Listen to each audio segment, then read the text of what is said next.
नमस्कार, मी आरती. आरोग्य धनसंपदा या यूट्यूब चॅनलवर आपले खूप खूप स्वागत आहे. आज आपण डायलिसिस या विषयावर माहिती जाणून घेणार आहोत.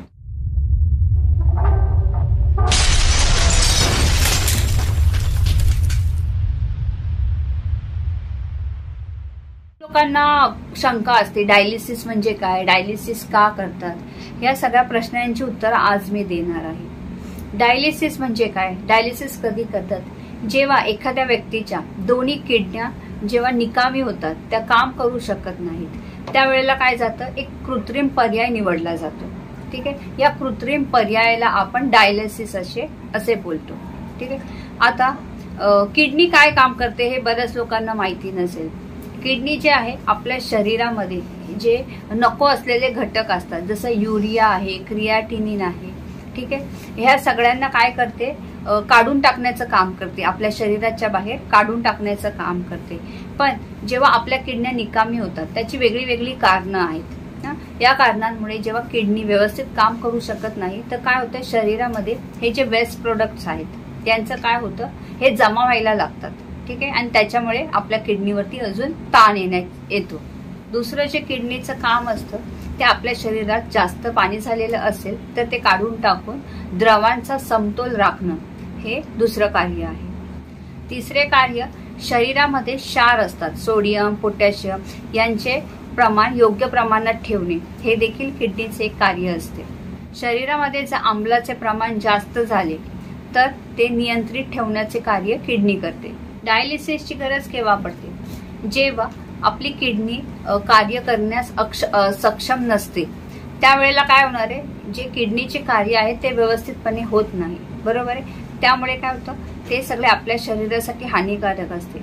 म्हणून एक जो शेवटचा पर्याय डॉक्टर निवडतात तो आहे डायलिसिस. जेव्हा रक्तातील सिरम क्रियाटिनिन ची लेवल वाढते तेव्हा डायलिसिस करण्याची आवश्यकता असते. साधारणतः म्हणजे स्त्रियांमध्ये सिरम क्रियाटिनिनची लेवल 0.5 to 1.04 mg/dl एवढी असते, आणि ही सिरम क्रियाटिनिनची लेवल पुरुषांमध्ये 0.7 to 1.35 mg/dl एवढी असते. साधारणतः डायलिसिस म्हणजे काय असते, आपल्या रक्तात जे दूषित पदार्थ असतात ते शरीरातून बाहेर काढण्याची जी नैसर्गिक प्रक्रिया आहे त्याला डायलिसिस म्हणतात. आपले किडनी हे जे काम आहे ते नैसर्गिकरित्या करत असते, परंतु जेव्हा रक्तातील हे दूषित पदार्थ तयार होतात व ते लघवी वाटे बाहेर फेकले जात नाही, तेव्हा काय होणार आहे, आपल्या शरीरामध्ये ते साठून राहतात. ते आर्टिफिशियली म्हणजे कृत्रिमरित्या बाहेर टाकण्याची जी प्रोसिजर आहे त्याला आपण डायलिसिस असे बोलतो. आता आपण डायलिसिस करण्याचे तीव्र संकेत कोणते आहेत ते बघूया. ठीक आहे. ज्या रुग्णांमध्ये किडनीला दुखापत झालेली आहे त्यांच्यामध्ये काय, पहिलं सिम्पटम तर काय आहे, जेव्हा ऍसिडोसिस पासून ऍसिडेमिया मध्ये जर सोडियम बायकार्बोनेटचं प्रमाण खूप जास्त प्रमाणात वाढलं तर देखील आपल्याला काय होतं, द्रव म्हणजे लिक्विड आहे ना त्याचं प्रमाण जास्त शरीरामध्ये साठण्यास सुरुवात होते. दुसरं जे आहे इलेक्ट्रोलाइट इम्बॅलन्स, म्हणजे आपण जे बोललो सोडियम, पोटॅशियम यांचं प्रमाण शरीरामध्ये जास्त प्रमाणात वाढतं आणि त्यालाच आपण हायपर कॅलेमिया देखील बोलतो. या वेळेला देखील डायलिसिस करणे आवश्यक असते. तसेच नशा म्हणजेच डायलिजेबल जे पदार्थ आहेत त्याच्यामुळे काय तीव्र विषबाधा होण्याची शक्यता असते. ठीक आहे. यामध्ये काय होतं, सॅलिसिलिक ऍसिड आहे, लिथियम आहे, आयसोप्रोपेनॉल आहे, मॅग्नेशियम युक्त रेचक आहेत. या सगळ्या गोष्टींचं प्रमाण वाढल्यानंतर देखील डायलिसिस करणं आवश्यक असतं. तसेच लघवीचे प्रमाण वाढवणारा पदार्थ सह उपचारचा प्रतिसाद अपेक्षित देत नसेल तेव्हा काय होऊ शकतं, द्रव ओव्हरलोड सुद्धा बॉडीमध्ये होण्याची शक्यता असते. तेव्हा सुद्धा आपल्याला डायलिसिस करणं गरजेचं असतं. ठीक आहे. त्यानंतर एखाद्या रुग्णाला जर हृदयाचे काही विकार असतील, म्हणजे पेरिकार्डायटिस असेल, इन्सेफेलोपॅथी असेल, तसंच काही त्यांना जर रक्तस्राव होत असेल, ठीक आहे, तर काय, आणि समजा युरेमियामध्ये सुद्धा काही गुंतागुंत होत असेल तर देखील डायलिसिस करणं आवश्यक असतं. जेव्हा मूत्रपिंड निकामी होतं आणि आपला जो ग्लोमेरुलर फिल्ट्रेशन रेट असतो तो कमी व्हायला लागतो, ते देखील एक मोठं संकेत असतो की डायलिसिस करणं आवश्यक आहे असं. आता डायलिसिस मध्ये देखील दोन प्रकारे डायलिसिस केलं जातं. एक आहे पेरिटोनियल डायलिसिस केलं जातं, एक आहे दुसरं जे आहे ते हिमोडायलिसिस केलं जातं. पण पेरिटोनियल डायलिसिस बद्दल जाणून घेऊया. पेरिटोनियल डायलिसिस मध्ये काय केलं जातं की आर्टिफिशियल किडनी ऐवजी शरीरामध्ये जे पेरिटोनियम असतं त्याचा डायलायझर म्हणून उपयोग केला जातो. पोटामध्ये एक ट्यूब टाकली जाते, त्या ट्यूबद्वारे काय केलं जातं, पाणी टाकलं जातं. हे पाणी 6 तास तसेच ठेवून नंतर शरीराच्या बाहेर काढले जाते. डायलिसेट किंवा आत टाकलेले जे द्रव पदार्थ आहे जसे डेक्स्ट्रोज आहे, या घटकामुळे काय होतं, अशुद्ध पदार्थांना बाहेर काढण्यासाठी मदत होते.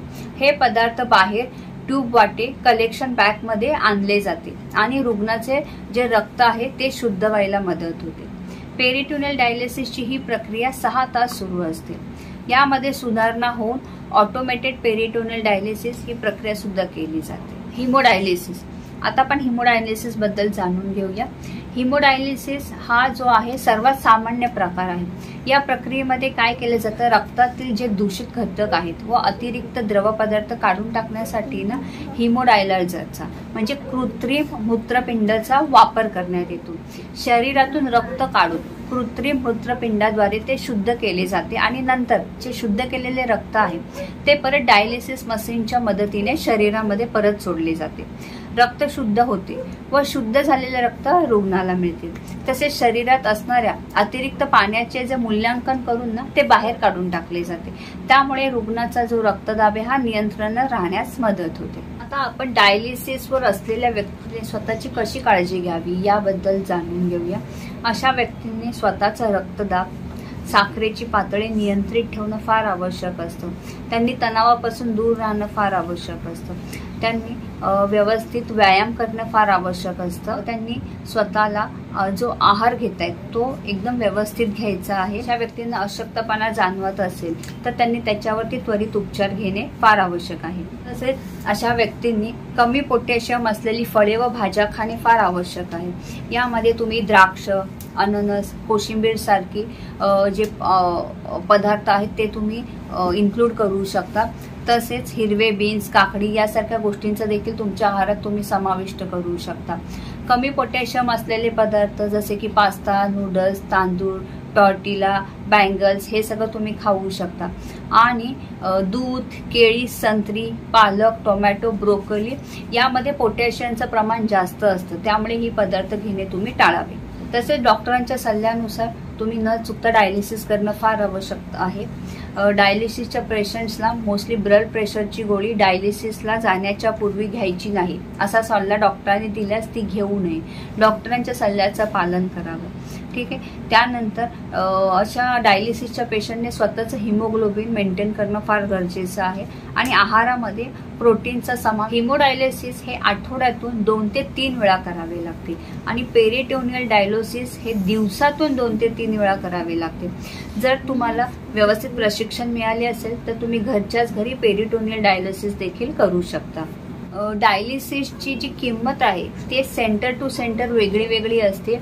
काही ठिकाणी जर तुमच्याकडे म्हणजे पिवळं रेशन कार्ड असेल, केशरी रेशन कार्ड असेल, काही सवलतमध्ये असेल तर तुम्हाला ते कमी प्राइसमध्ये सुद्धा मिळतं, नाही तर काही ठिकाणी ते जास्त महाग सुद्धा मिळू शकते.